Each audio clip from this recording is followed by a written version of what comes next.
మేము నిజాయితీగా ఉన్నాం, నిష్పక్షపాతంగా ఉన్నాం, ఎవరికైనా చట్టం ఒకటే మా ప్రభుత్వంలో అని చెప్పి మీరు చూపించాలి కదా అని అంటున్నాను.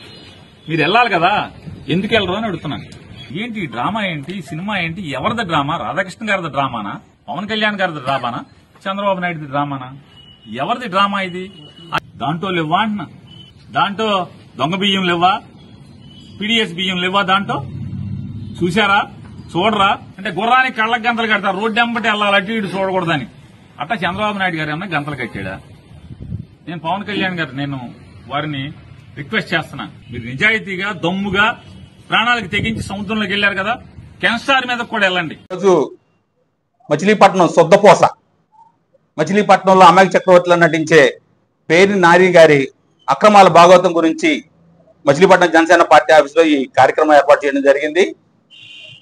ఆయన కుటుంబీకులకు సంబంధించిన గోడౌన్లో సుమారుగా 240 మెట్రిక్ టన్స్ అంటే సుమారుగా 2 కోట్ల పైచిలుకు పేదల బియ్యాన్ని మాయం చేసి అక్రమంగా దొడ్డిదారిన పక్క తరలించిన పేరు నాని గారికి నిజంగా పేదల బియ్యాన్ని దోచేసిన తర్వాత పెద్ద శుద్ధపోసలాగా వాటికి సంబంధించిన డబ్బులు నేను కట్టేస్తానని చెప్పి 1,70,00,000 రూపాయల చెక్కులు తీసుకొచ్చి గబోవా గవర్నమెంట్కి కట్టేశారు. అంటే డబ్బు కట్టేసేస్తే వాళ్ళు మంచోళ్ళు అయిపోతారా?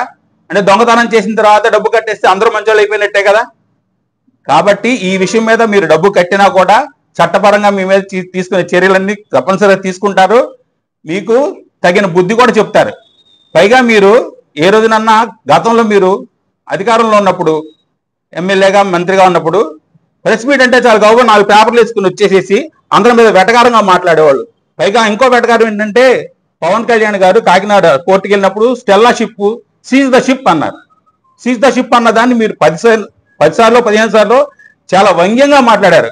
నిజంగా సీజ్ ద షిప్ లోనే మీ బియ్యం కూడా ఉన్నాయండి. మీకు సంబంధించిన బియ్యం 250 మెట్రిక్ టన్స్ ఉన్నాయి. నిజంగా ఆ రోజున ఆయన చేసింది కూడా కరెక్ట్ అయిన పనే.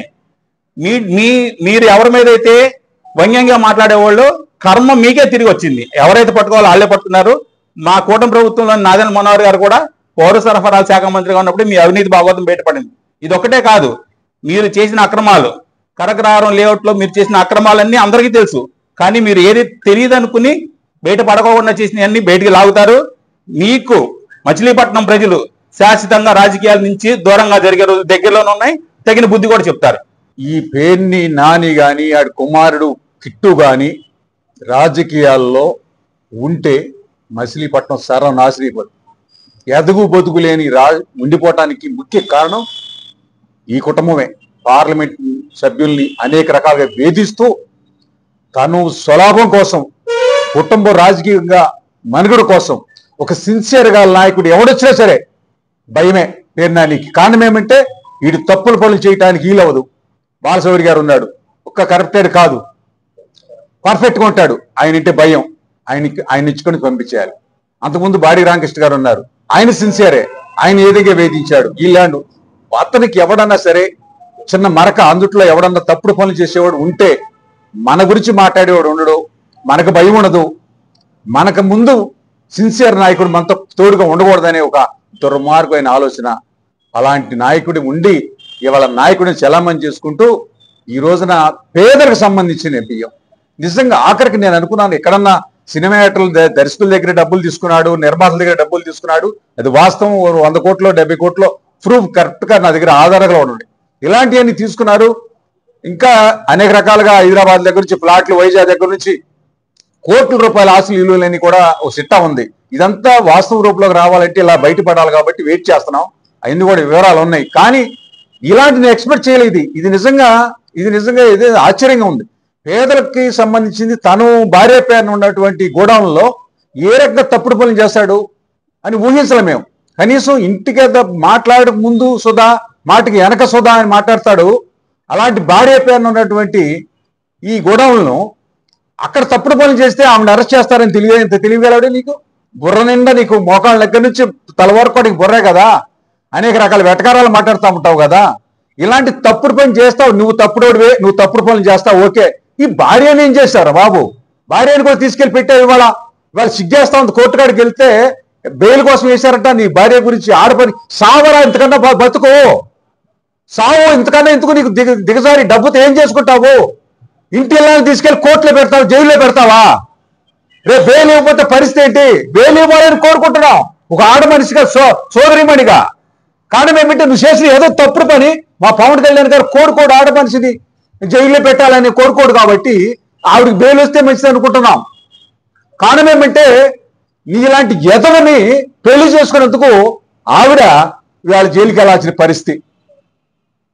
ఇలాంటి తప్పుడువి నోటికాడు పేదల కోసం 2 రూపాయలు కిలో ఇచ్చే బియ్యాన్ని కూడా బొక్కాలని చూసినట్టు ఎదవా నువ్వు ఇక్కడ గొప్పలు చెప్తావా? నువ్వు ఇక్కడ పోటుకోలేక మాట్లాడతావా? ప్రతి విషయంలోనూ రాష్ట్రంలో ఏం జరిగినా సరే చదువుతున్నా నేను ఉన్నానండి, వచ్చేస్తావు ముందుకి రెడ్డిల నాయకుల్లాగా. అరే నువ్వు ఏ దానికి మొత్తం నిలబడినాడు ఈ రోజు 10 రోజులు బట్టి మాట్లాడుతూ ఉంటే ఒక క్విక్ మీద మాట్లాడడం ఏంటి? నీ పౌరుషం ఏమైంది? నీ పట్టుదల ఏమైంది?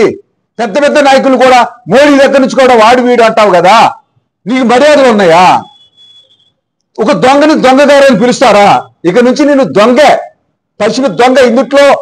ఇందుట్లో తేలే వరకు కూడా నువ్వు దొంగగాని భావించాలా. నువ్వు బెయిల్కి వెళ్ళావు, డబ్బు కట్టావు, సగం తీర్పు అయిపోయింది అప్పటికే. నువ్వు తప్పు చేసావు కాబట్టి 1,70,00,000 ఎంతో కట్టావు, ఇంకా లెక్కలు వేస్తా ఉన్నారు. ఆ లెక్కలు కూడా వస్తే నీ బతుకేంటి అనేది బయటపడుతుంది. ఈ బియ్యం దగ్గరే ఇంకా చాలా ఉన్నాయి, అవన్నీ కూడా ముందు బయటకు వస్తే ఏమవుతుంది అనేది మొత్తం కూడా కట్టాలా. ఎంతమందిని పాపం చేసి ఎంతమంది ఉసురు కోసుకున్నావో రాష్ట్రంలో ఇక్కడ నియోజకవర్గం అందరికీ తెలుసు. ఎంతమంది రాజకీయంగా వేధించావు, అమాయకులను ఏ రకంగా వేధించావు.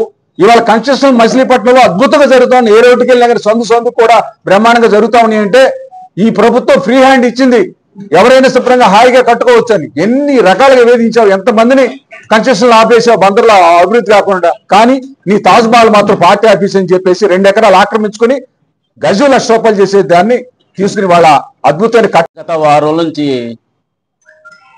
పేర్ని నాని గారి అక్రమాలు ఒకటొకటిగా బయటకు వస్తున్నాయి.